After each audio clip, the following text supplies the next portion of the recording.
ही शाहपुर चाकर में फिल्टर प्लांट 2013 में लगायो वियो पब्लिक हेल्थ जे तरफ़ां, जंहिंजो कॉन्ट्रैक्ट पाकोसिस कंपनी वटि आहे।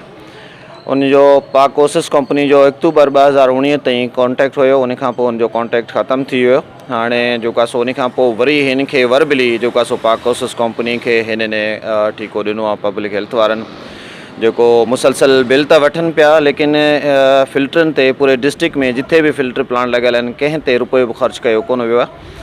ऐं हींअर बि तव्हांजे साम्हूं आहिनि फिल्टर प्लांट जो जेको हशर आहे, तव्हांजे साम्हूं आहे। जेके मां ॻाल्हियूं कयूं त मेंबर हिननि जूं ख़तमु आहिनि, फिल्टर ख़तमु आहिनि ऐं काफ़ी सारा ॿिया बि प्रॉब्लम आहिनि। छो जो 2013 खां वठी जेकॾहिं मुसलसल जेकॾहिं हिन ते ख़र्च न थिए त हिकिड़ी शइ उहा असांखे केतिरो फ़ाइदो ॾींदी।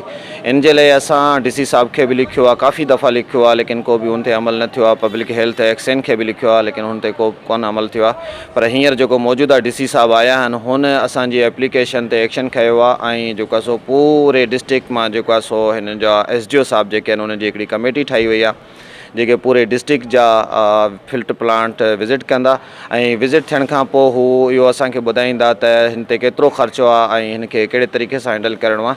तो लिहाज़ा मसइलो इहो आहे त हिकिड़ो त फंडिंग जो वॾो मसइलो आहे। असां जेको सो सिंध गवर्नमेंट खे गुज़ारिश करूं था ताकि हीअ जेके फिल्टर प्लांट आहिनि असांजा उहे पब्लिक हेल्थ में ज़म कया वञनि, पूरी सिंध जे हवाले सां ज़म कया वञनि, ताकि असांखे टाउन कमेटी वेझो पवे थी। जेकॾहिं असांजो फिल्टर प्लांट वग़ैरह ख़राबु थिए थो त असां चेयरमैन खे या टाउन ऑफिसर खे एप्लीकेशन ॾेई करे असां हिन खे दुरुस्त कराए सघूं था। तंहिंजे करे हीअ असांजा प्लांट सुठे नमूने सां हली सघनि था। बाक़ी इहो आहे त डिस्ट्रिक्ट लेवल ते जेकॾहिं हिकिड़ो फिल्टर प्लांट असांजो ख़राबु थिए थो ऐं डिस्ट्रिक्ट लेवल ताईं असां वञूं या कराची ताईं वञूं त इहो असांजे वस जी ॻाल्हि न आहे। छो जो हिकिड़ो त असांखे सैलरियूं कोन थियूं मिलनि ऐं असां वटि एतिरा अख़राजात न हूंदा आहिनि, कन्वेंस न हूंदो आहे, असां नथा वञी सघूं। हिते असांजे जेकॾहिं टाउन कमेटी में एड हूंदो ही त असांखे दरख़्वास्त ॾियण में बि सवलो ऐं उन खां अलावा शहरी बि असांजे लाइ पुछी सघनि था, शहरी बि टाउन कमेटी जो रुख़ करे सघनि था ऐं चेयरमैन खे या टाउन कमेटी जे या टाउन ऑफिसर खे बि दरख़्वास्त ॾेई सघनि था त बाबा हीअ मेन कमु आहे पाणी जो मसइलो जेको शहर जे लाइ।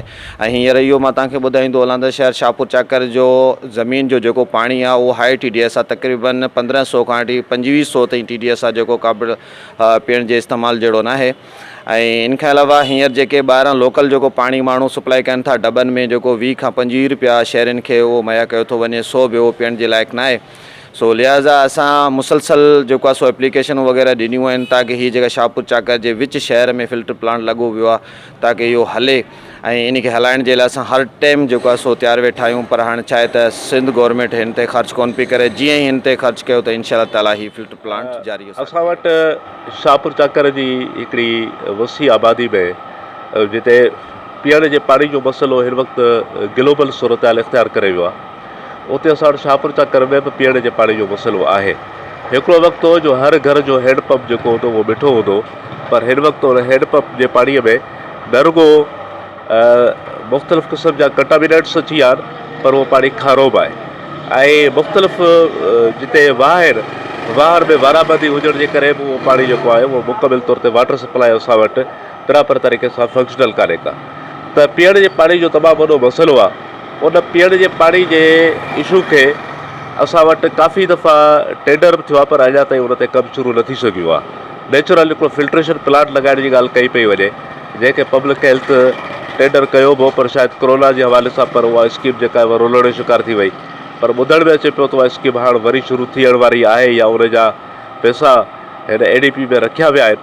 ख़ुदा करे त उहा स्कीम कंप्लीट थिए, पर उन स्कीम में लाज़मी तौर ते फिल्ट्रेशन जो ख़ासि ख़्यालु कयो वञे ऐं उन स्कीम खे जेका डिज़ाइन थियल आहे जंहिं तरीक़े सां उन तहत ई उनखे कंप्लीट कयो वञे।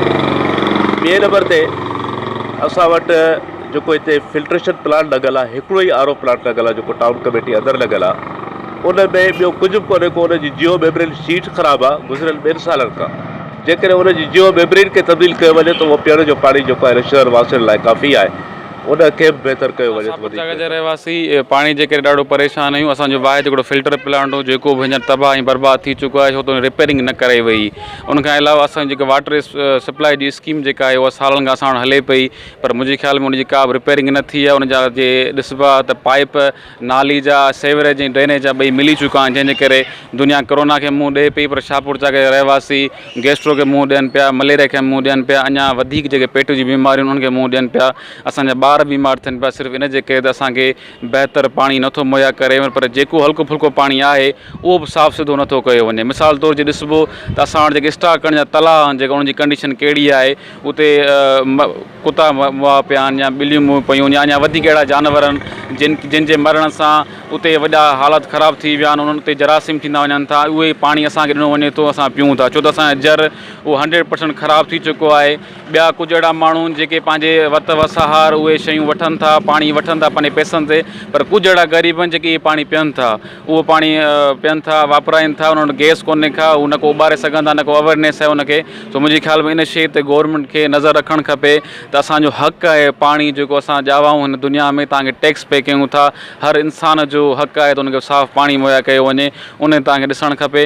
उनखां बहितर उनखां पहिरीं 4 खां 5 साल अॻु में असां वटि हिकिड़ी स्कीम जेका अनाउंस कई वई ऐलान कयो वियो गवर्नमेंट घुरिजे कंहिं वॾे हिकिड़े आला ज़िम्मेवार माण्हू हिते शाहपुर चाकर जो जंहिं इहो ऐलान कयो त 32 करोड़ रुपये स्कीम जेका आहे शाहपुर चाकर ॾिनी वेंदी पर उनजो अॼु ताईं कुझु कोन थियो आहे। लास्ट ईयर उन जे लाइ पैसा जेके पिया हुआ उहे नेठ लैप्स थी विया छो त को प्रपोज़ल जमा न थियो न को इनिशिएटिव कंहिं वरितो न को स्टेप वरितो छो त सिर्फ़ु ऐलान ई कया विया जेके हमेशह कया वेंदा आहिनि पर पैसा त रखिया हुआ पैसा लैप्स थी विया।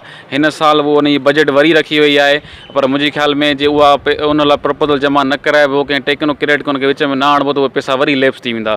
सो उनखे बराए महिरबानी खुदारा पंहिंजी नाअहलीअ जे करे पंहिंजे गैर ज़िम्मेवारी करे असांजे बचनि खे बीमार करणु असांजे बचनि खे मारणु बंदि कयो छो त हाणे इलेक्शन टाइम आहे बलदती इदारा तहलील थी विया आहिनि वरी इलेक्शन अचे पई ॿियो कुझु न त भला इन डप खां त ड्रिजो घटि में घटि तव्हांखे माण्हू वोट ई कोन ॾींदा छो त महिरबानी करे इन शइ खे तव्हां ॾिसंदो त असां वटि पाणी जो केॾो वॾो बहिरान लॻो पियो आहे। असां वटि हिकिड़ो फिल्टर प्लांट हो उहो बि तव्हां संभाले न सघिया हो स्कीम जेका सालनि जी हुई उहा तबाह थी वई।